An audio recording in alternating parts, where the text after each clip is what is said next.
Hello, everyone, and welcome to my channel. It has been a long time since my last upload. I hope this video finds you in good health. I have made a community post recently that explains why I didn't upload any videos for the last 3 months, so if you want to know why, you should check it out. I really needed to take this break, for my own well-being, and I hope you can understand that. Anyway, I apologize for the long hiatus, and I hope I can compensate with better and more frequent videos. Now, today we will talk about a really serious issue surrounding the K-pop community, and that is the unhealthy and toxic behavior against idols by all of us K-pop fans.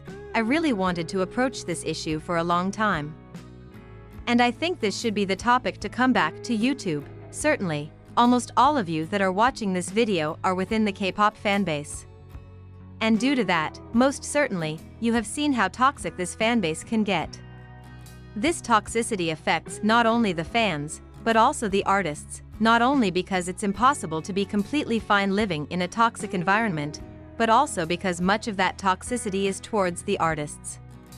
Obviously, most of the K-pop fanbase is not really toxic or even insane to the point of putting glue in their artist's drink, but I do have to say that almost all of us are toxic to a certain degree, and I will explain why, and how it affects the artists.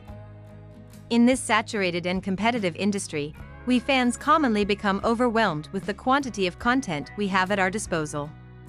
In fact, in 2022 alone, 39 new K-pop groups have debuted, and more than 200 title tracks were released. We are practically getting a new K-pop album every day, with 3 new groups joining the scene each month. It's practically impossible to keep up with everything and much less to listen to all the songs released on a daily basis. So we end up choosing the ones that caught our attention the most, or that we think are just really well-made songs. Well, we all know this is not 100% true, because most people end up only listening to the most popular artists and their opinion is also highly influenced by what's popular. A topic I have already approached in the channel. But sticking to the point, with all of these songs, we obviously start becoming more demanding with the songs we support, which is honestly a good thing to do. That's one of the big benefits of having such a competitive industry such as K-pop, because we end up getting releases with more and more quality.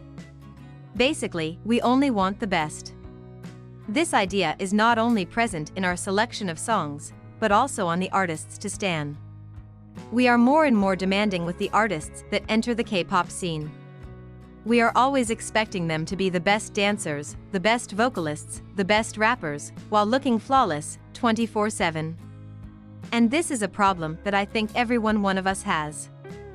Let's be real, in such a competitive industry, it's just really easy for us to expect idols to be as close to perfect as possible. This ends up in situations such as what's currently happening with the Encore Stages. In the past, Encore Stages were stages where idols could interact to fans after they got a music show win, and just have a good time celebrating their much-deserved music show win. In these Encore Stages, only the instrumental of the song is used, and the vocals are 100% live, so we end up listening to the raw vocals of the artists. But idols usually use these stages to be playful and do some really fun and interesting stuff. However, nowadays, fans have been putting a lot of pressure in these stages, for wanting the idols to sing perfectly, like the studio version. This ended the comical and unserious Encore Stages, and now idols are completely focused on hitting every note of the song perfectly. Why this attitude? Because at any minimal mistake, they will get bashed by the entire K-pop community for not knowing how to sing, with many hate trains starting from these Encore Stages. I understand that these are one of the few instances where we can actually hear our idols singing 100% live, and that is a useful tool to see the true vocals of an idol. And let's not lie, we all are expecting the idols to sing well, and become disappointed or wary when an idol can't hit that note. I myself had this feeling too.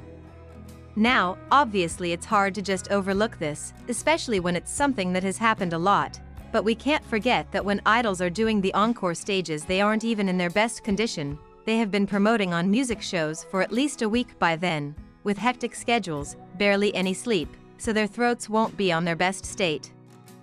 That's for sure.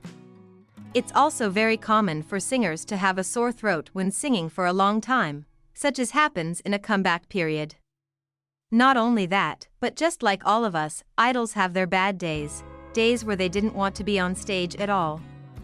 So, with this, what I'm trying to say is that it's legitimate and honestly normal for many idols to not be able to have clean vocals on the encore stages.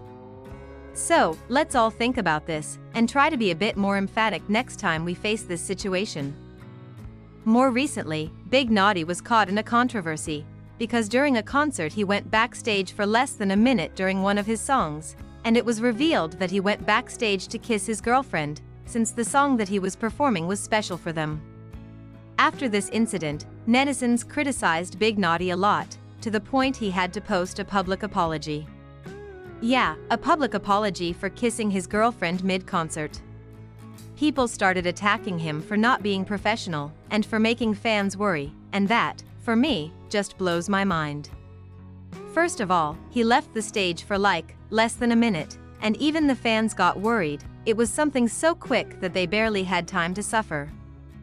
Not only that, but idols go backstage many times, to adjust some problem with their sound equipment or to fix some wardrobe malfunction, and fans don't get worried about that, so I don't see why that was an issue now. And again, he didn't take 15 minutes getting back on stage, it was like a minute. What strikes me the most is the unprofessionalism criticism that he faced, and how netizens attacked him so much for that, and that there were actually many people agreeing and joining the criticism. Okay, maybe what he did isn't the most professional thing ever, but he's young and he's in love, he didn't hurt anyone, and it was quite romantic actually, it's completely legitimate what he did actually.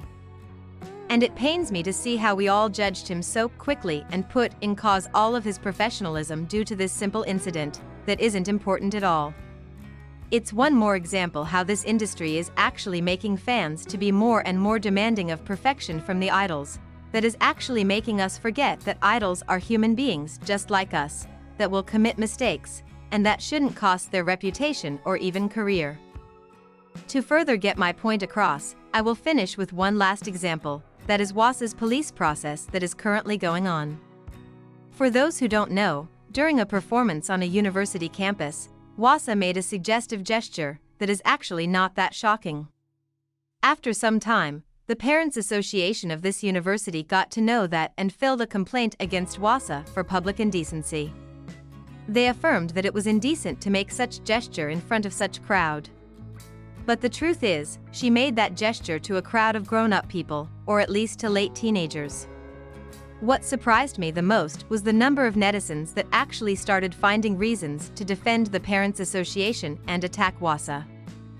Okay, you might not agree with Hwasa, but this complaint is a clear exaggeration, especially because the gesture Hwasa made was not that obscene even. But people decided to side with the Parents' Association, because they truly felt that Hwasa, as an idol, shouldn't have done that.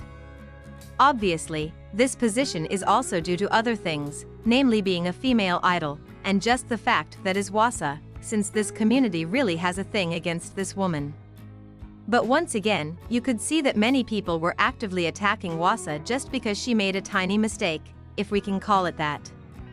And in a situation like this, where Hwasa is clearly being the punchbag of this Parents' Association, the K-pop fanbase still didn't decide to stay by her side, actually started to side with the Parents' Association, because, in theory, Hwasa should have been more professional or she should have thought about it more. So, once again, this idea that we have of a perfect person for idols. And obviously these attitudes we have as a community deeply affect the idols. I mean, idols are already in such a toxic and competitive industry, where they are mentally and physically drained. Receiving this kind of harsh attitudes or comments from the netizens will only deteriorate their mental health, and you can already see by how is much more common now for idols to take hiatus or leaving the groups they were in due to their mental health. While it's good to see mental health been taken more seriously in the K-pop industry, it also shows that more and more idols have been having hardships with their mental health. It was not that long ago when the whole community was like after this.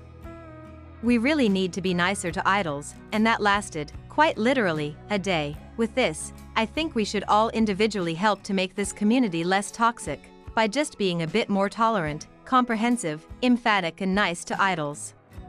At the end of the day, they are humans just like us, that have their own personal problems, that have their bad days, their own objectives too, and we need to take into consideration the idols' proper emotions more. As I said, the industry is also making us a bit more dehumanized and perfectionists, and we will always be ruder in our comments on social media about a certain idol or be less comprehensive to an idol's attitude, because we also commit mistakes.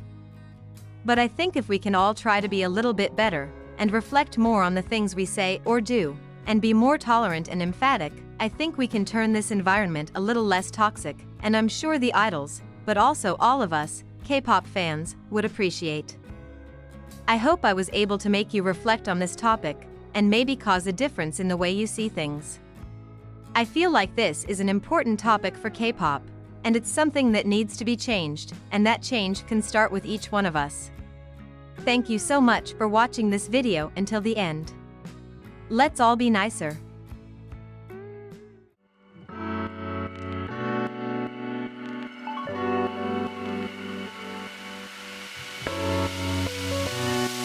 Fly me to the moon, 나를 데려가